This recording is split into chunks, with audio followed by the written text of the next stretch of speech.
রব্বুল আলামিন বাংলাদেশ সশস্ত্র বাহিনীর যত সদস্য দেশে বিদেশে শান্তি মিশনে যে যেখানে যে দায়িত্বে নিয়োজিত আছে, আল্লাহ সবাইকে আসমানি জমিনি বিপদ আপদ থেকে হেফাজত করুন।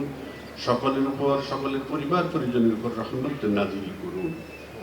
আয় আল্লাহ, আমাদের দেশের সার্বিক শান্তি সমৃদ্ধি দান করুন। আমাদের দেশকে ও দেশবাসীকে হেফাজত করুন।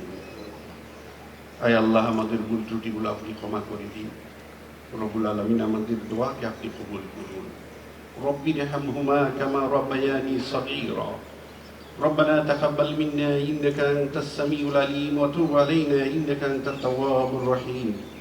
آمين برحمتك يا أرحم الراحمين.